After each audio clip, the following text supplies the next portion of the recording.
What's going on, everyone? This is Chris Rickenbaugh back again with another episode of the Leadway Wealth Builders Podcast, episode 136. And today I'm going to be covering some of the struggles I've been going through lately and how other people and myself can learn from them. So I think this is just advice everybody needs a little bit sooner. So I can dive into that here in a second. But if you haven't listened to this podcast before, I am documenting my journey in real estate and business and also talking a little bit about travel hacking and personal finance. You can find me at leadway.wealth on Instagram and TikTok, where I post daily about what I'm doing, what I'm learning, and you can head over there and see the current flips that I have going on, because I'm posting just about once a week about their updates. So go ahead over there and check out those. Give me a follow. And then if you're listening to this podcast, thank you very much. So with that being said, let's hop into today's episode. So I really wanted to start off by saying real estate for me has been a little bit of a struggle here lately. And, just working through it, understanding and going back through the mistakes in my head about what kind of happened, what has led to this current situation. I know that's a little vague, but basically we have 5 projects going on right now. I have a duplex sitting on the market that we just cut $25,000 off the price just to be able to get this thing moved, mainly because it was listed way too high. So, and that's a group decision. Me and the realtor were like, yeah, we think we can get this. We know the appraised value can come in. But the problem is houses aren't selling where the appraised value is coming in at. So in an area like this, we're having to go probably 20 grand under what the appraised value could be on the lower side. So hoping that thing gets moved quick, just free up some cash. And then I have the one that if you've been following the podcast, has been a 5-month eviction. So finally getting work started on that one. This past few days, an interesting weekend with some threats made by the family towards me, and handling that with the police. So wild weekend on that side. So that's one of those projects that's just now getting started after 5 months. And then I have 2 flips within about 2 weeks of being able to be 100% complete and hit the market. So a lot going on, and some early mistakes just kind of compounding on themselves. So once I had this realization, once I read Profit First, I really understood those from a different side. Like I was able to see, oh, this is where I messed up. So here's how I can do this in the right way. So another one of those big mistakes is buying houses with tenants in them. We thought it was a suggestion by somebody I was taking advice from, and they're like, oh, you can get them out, 30 days. When it turns out to be 60 days and your project turns out to be, about 60 to 75 days, that cuts it really, really thin on trying to get that house sold before your 6 months are up and before you have to pay a bunch of fees. So it's like, yep, that's probably going to be off the table, buying houses with tenants in it. So, and going back through one of the books that I really, really loved, I'm starting to find a lot of these quotes again. And I really wanted to just read a couple of them off because I found them really inspirational. So this is from The Road Less Stupid. Great book. It's not exactly what the title says, but it's an awesome book if you're in business, real estate, whatever.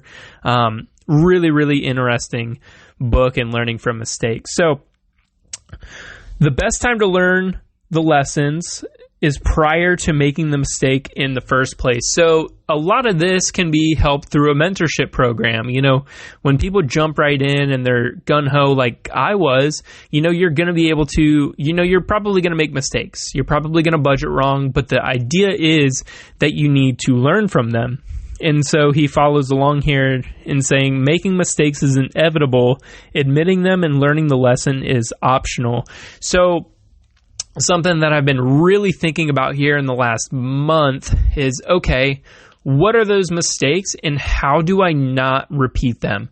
So this last flip that I bought, so over the past year, I've had 10 flips under contract and 7 bought.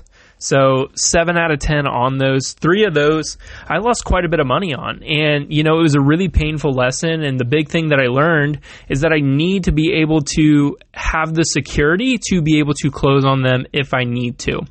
So, whether I'm wholesaling them or flipping them, the stress that I was having to go through to be able to, find the money and close within 2 or 3 weeks, like that's just an insane amount of pressure, because you're just going to lose 2,000 or 3,000 like I did on one, and then not having the money to back you up cost me another 10,000.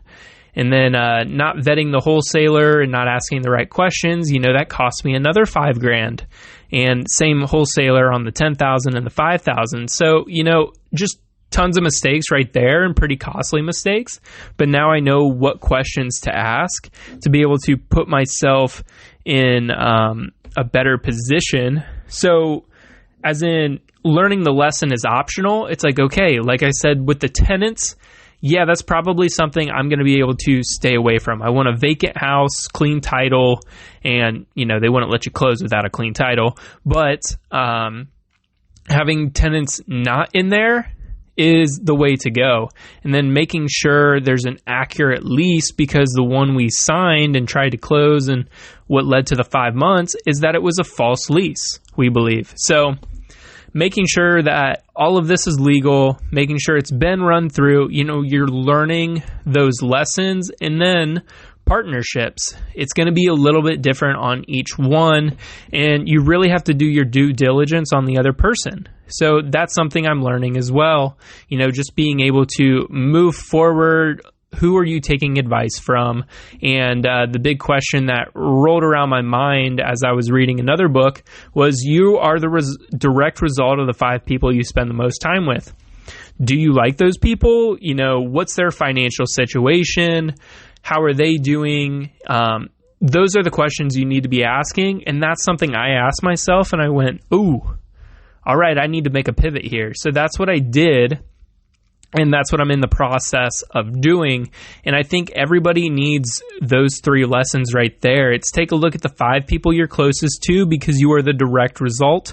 And then, as in the mistakes, the best time to learn them is prior to making the mistakes. So you should be listening to podcasts. You should be reading.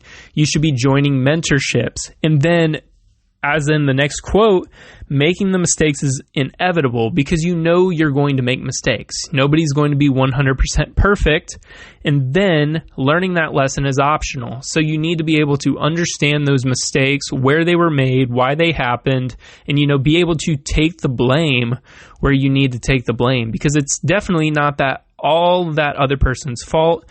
And, some of those situations, yes, I'm definitely the one to blame in those situations, but I'm learning from them. I'm asking better questions. I'm doing more due diligence. So being able to ask those questions and really,